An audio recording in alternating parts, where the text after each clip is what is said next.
Yo, what's up everybody? Today we're going to be doing a quick unboxing and a review of the new Runcam, Rotor Riot Micro Eagle Pro Joshua Bardwell edition. So this is basically just a Runcam Eagle Micro, and I am a big fan of the Eagle line of cameras in general, because if you've watched my channel, you know that I fly at night a lot. So there's not much different here than a standard Runcam Eagle Micro, other than the fact that this one comes in black.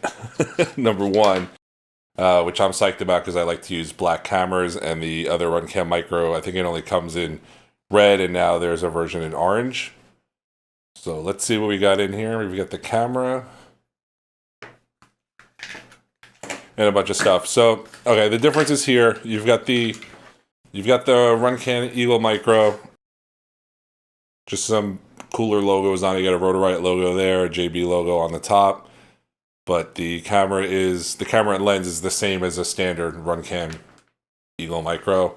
The difference is you get this, which you can buy these separately, but this is an adapter you can use to mount the microcam in a full-size camera mounting situation. If you have a standard kind of freestyle rig with camera mounting plates and you need the width of a full-size camera to fit, that's what this is for. Normally these go for like 2 for $5.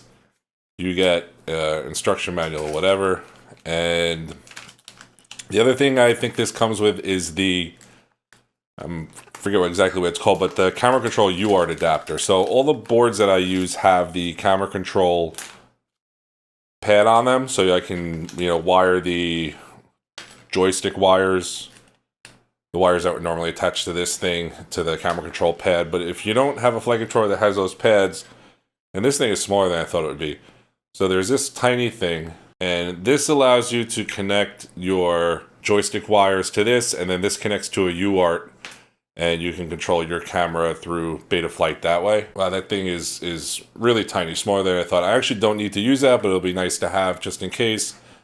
You got the little joystick board, which I really won't need, and the normal set of kind of wires and plugs, and a little piece of tape here, I guess, so you can tape that thing to the back of the camera if you want to use it that way.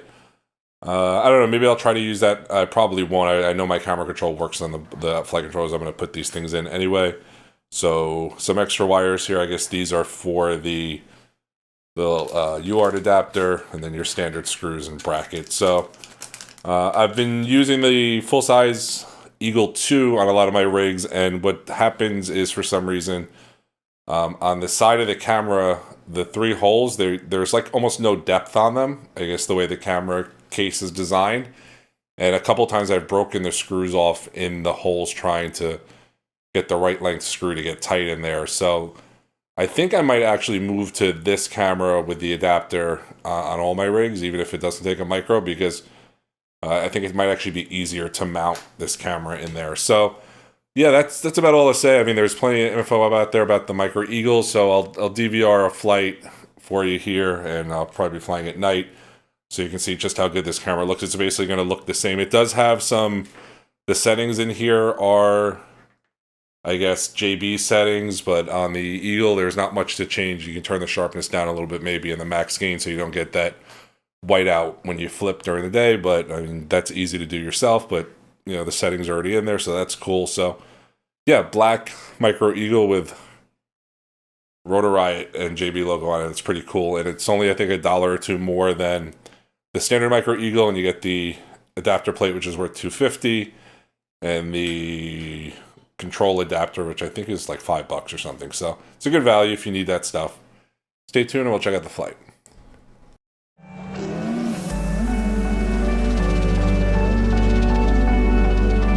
And yeah, it looks pretty much like any other Eagle. The default settings out of the box seem pretty good. I am noticing where the highlights or the whites are really, really bright, like around the lights. There's a little bit of a magenta or red tinge. I have seen that once before when I tried a different lens out, other than the default one, on a Runcam Eagle 2. I put an RC25G lens on, and everything got like this really kind of pink or magenta cast This is surprised by this. If this is a standard Runcam micro eagle lens, this is a little more red. I wonder if maybe the saturation isn't up higher than default in the settings or something. I don't know. We'll take a look at the settings here in a minute. Otherwise, looks great. Looks like an eagle should. I've tried a bunch of different cameras. I fly at night most of the time, and the eagle just looks like daylight. You can see in all the little nooks and crannies and the shadows, and the visibility is just amazing. And unfortunately, like, trying to show this with crappy DVR footage from the goggles is almost impossible, but you can't see how everything is lit very well. Let's see if we can get into the settings here and maybe turn the saturation down, or see if there's anything we can do to minimize this kind of magenta tint in the highlights. I'm going to turn the gain up 1 just to get a little bit brighter. I think 4 is a good choice for the max gain, but for night, if you bump it up 1 more, you can really kind of see in the background, and then even the sky gets lit up pretty good. So let's mess around with the saturation here and see if it looks like it goes 0 to 15. Let's try maybe right around 10. We'll see how that goes. And I'm just going to leave everything else the same for now, because things are actually looking really, really good. I think the you know, Joshua Bardwell optimized settings are very decent. They probably look great during the day. Yeah, that seemed to diminish the kind of weird red halos like around the lights, and sometimes you were seeing on the ground the highlights. So I can live with that. That's kind of weird that it's a little bit pinkish like that, but yeah, the camera looks good. A little curious about why those pink halos, but you know, maybe I'm just noticing it more than usual because I'm hyper focused on it. But yeah, like I said, the DVR just it doesn't do this camera justice. Like when you're flying in the goggles in low light situations, it's the visibility is awesome. Definitely recommend this camera all around. But if you do any flying at night, there's just there nothing comes close to this. I've seen Foxier, I guess it's a Foxier Monster. Some of the Foxier Monsters do okay, but I think those mostly 16:9, I think. But still, the Eagle line of cameras is amazing.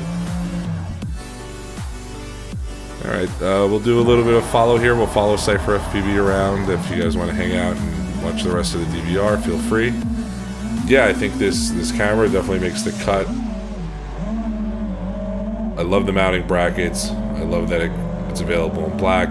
You might see what looks like some vignetting at the top corners of the DVR here. That's actually just the camera kind of picking up the very edge of the TPU GoPro mount base. By the way, in this video I'm flying the TBS Source One. I have a couple of videos out about this quad in particular if you want to check those out. And thanks for hanging out. Enjoy the rest of the flight.